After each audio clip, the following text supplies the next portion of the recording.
Hallelujah. Waaqayyo waan si wajjin jiruuf sodaatin jedhame akkasina. Waaqayyo waan si wajjin jiruuf hin sodaatin jedhaatti bu'aati.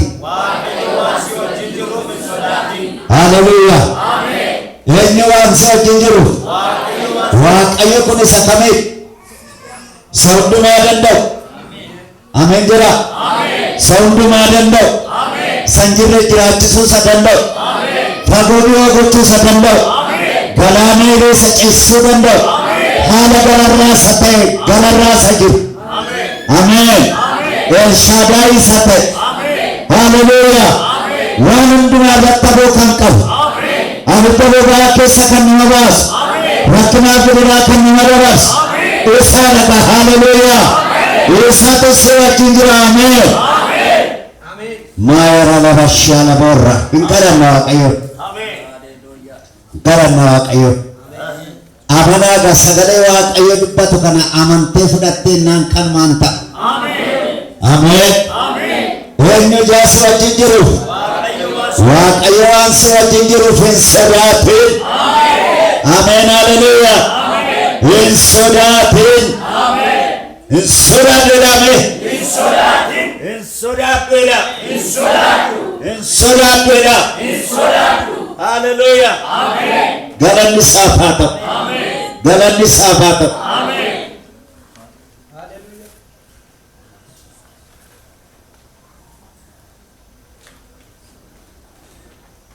Akkas jira sagaleen tokko.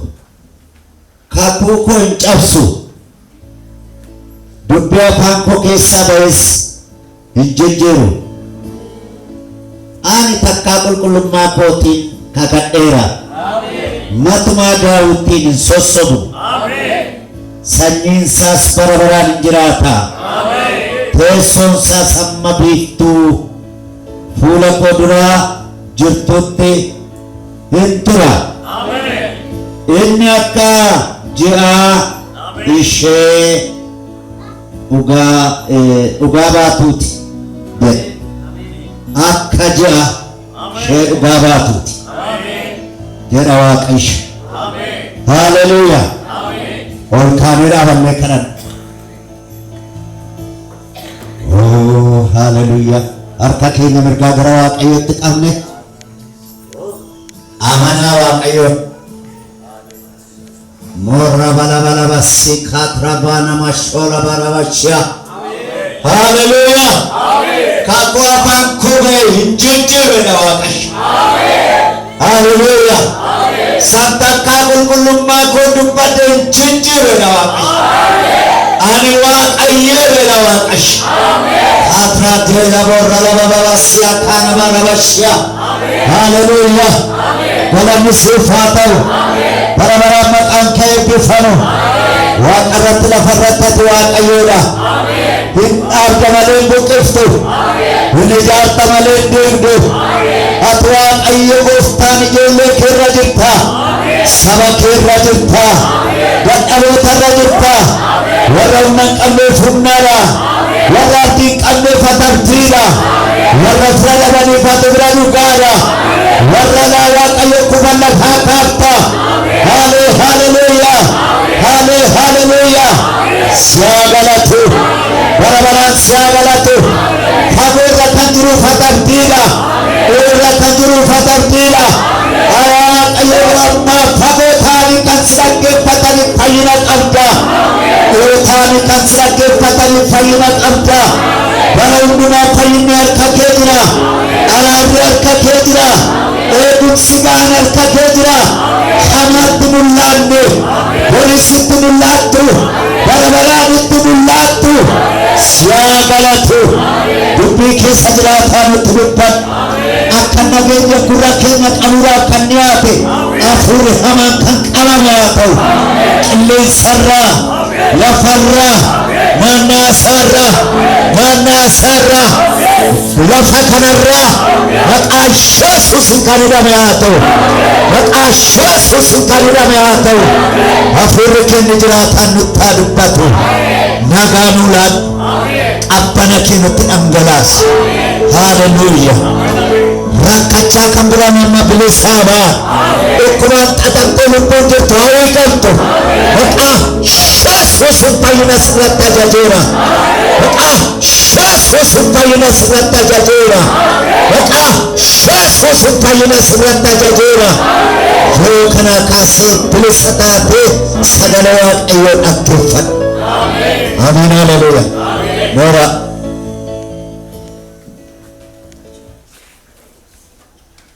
Waaqayyo jabaa. Amiin. Amiin. Amiin. Faarsaa diddama lakkoofsa torbarraa akkasiidha sagalee Waaqayyoo. Kaan konkolaataa isaaniidhaan kaan immoo fardeen isaaniidhaan of jaju. Nuti garuu maqaa Waaqayyoodhaan of jajne. Amiin. Amiin. Kaan konkolaataa fardeen isaanii kaan immoo fardeenuma fe'atan sanaa kaan immoo waanuma qabanii kaan immoo humna qabanii of jaju. Nun garuu isa hundumaa caalu Waaqayyoodhaan of jajne. Haleluuyaa. Haleluuyaa. Waaqayyoon of jaju. Maqaa Waaqayyoo eebbifamu. Isaan of jajne. Waan baay'ee argatan namni yeroo humna qabu, yeroo qabeenyaa qabu, yeroo konkolaataa qabu, yeroo akka garaa isaa fiiguu danda'u, waanuma hin kufne, waanuma hin dadhabne, waanuma harkaan dhumne, waanuma bara baraan harkatti hafutti fakkaata. Hundumtuu garuu yeroo isaatti hin dhuma. Waaqayyo garuu bara baraan jiraata. Waan hin jiraatu. Waaqayyo garuu bara baraan jiraata. Isa kana amananneedha. Rakkina keessatti, gidiraa keessatti, yaaddoo keessatti, dhiphina keessatti, doorsisa diinaa keessatti eenyuun amanata? Waaqayyoon amanata namni dubbatu. Maqaa Waaqayyoo eebbifamu. Warra akkasii illee yaa. Warra akkasii abdiin isaanii Waaqayyo. Warra akkasii bara baraan mo'ichaan adeemu. Haleluuyaa. Hin qaanaan warra akkasii. Gooftaan ulfaatu. Waaqayyo ulfaatu. Seera ba'uu boqonnaa 15 lakkoofsa 5 irra jiru isa jiru naa dubbisi. Tokkummaan faarsaa 89 lakkoofsa 34 hanga 37 naa qopheessa abbaan tokko. 89 34 hanga 37 shee jalqabaa naa dubbisne. Shan. Galaanni gadi fagoon isaan irraa garagalee akkuma dhagaatti tuujjuba keessaa gad hin bu'an. Yaa Waaqayyo harki kee mirgaa aangoo guddaa qaba. Yaa Waaqayyo harki kee mirgaa diinota hin hurreessa. Kanuma gaa. Haleluuyaa. Ameen. Shee jalqabarra laayinii jalqabarra deebi'ime dhageenya sirriitti.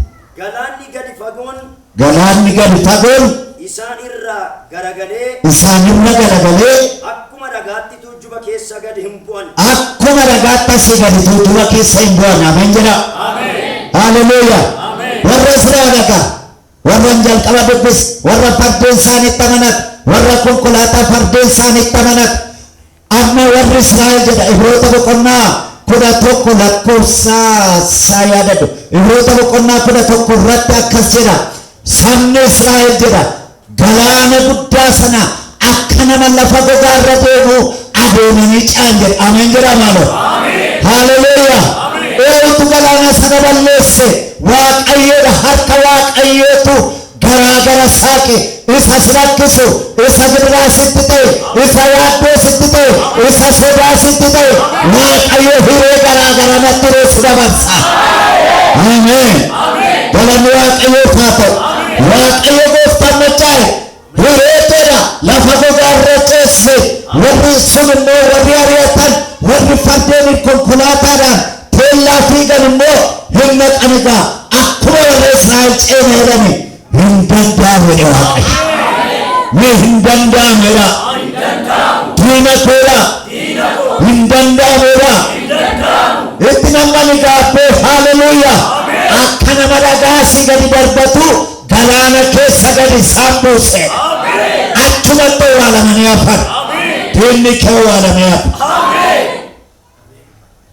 hallelujah galamla kayo fato farsa sadetan sagal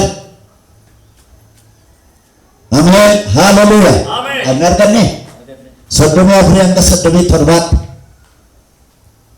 kan dubbisa maqaa gooftaatiin kakuu koo hin cabsu dubbii afaan koo keessaa bahus hin diddiiru ani takkaa qulqullummaa kootiin kakadheera matumaa daawitiin hin sossobu sanyiinsaa bara baraan hin jiraata teessoonsaa hamma biiftuun fuula koo duraa jirtutti hin tura inni akka ji'a ishee dhugaa baatu amanatu duumessa keessa bara baraan jabaatee hin dhaabbata hin jette amen amen kakuu qaba warrettan rasa akkas warra kakuu qabdan duwwa hallelujah akkayre waaqash eeda akkayre waaqash isan qulqullummaan afaan koo keessaa bahe sana hin jijjiiru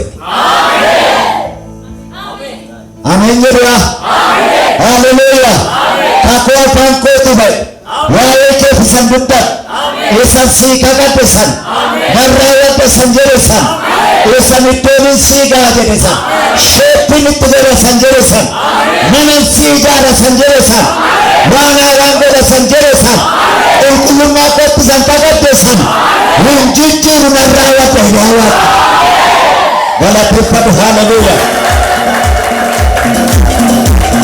hallelujah maqaa waaqayyoo eebbifamu hallelujah Ermiyaas boqonnaa tokko lakkoofsaa 17 akkasidha ati garuu yaa Ermiyaas ka'i mudhii kee hidhadhu waanan sitti si abboome isa himi isaanitti himi ani waanan sitti dubbadhu waanan kakadhe sana hundumaa narraawwadha jedha Waaqayyo hallelujah maaltu irraa eegame Ermiyaas irraa ka'uu duwwaa amen ka'ee Waaqayyo hallelujah mudhii kee hidhadhe that means jabaadhu jechuudha jabaadhu humna godhadhu wantan sitti hundumaa hin dubbatta warra si sodaachisan hin sodaattu adda kee kana dhagaa hin sochoone yookaan burruusaa rukutamee hin cabne godheera hallelujah mudhii kee immoo keenyan dhagaadhaan ijaarame godheera hin jabaatta humna hin dhabdu ani Waaqayyo si duukaan jira isan dubba jedhu waatti dubbadhu sodaachisu isaan immoo sodaateen simmooniidha Waaqayyo maaliif godhani simmooni ijaarri si duukaaru Waaqayyo ijaa si duukaa jira namni Waaqayyo duukaa jiru hin danda'amu dhugaadha namni Waaqayyo duukaa jiru hin danda'amu ani hin danda'amu jedhame ani hin danda'amu jedha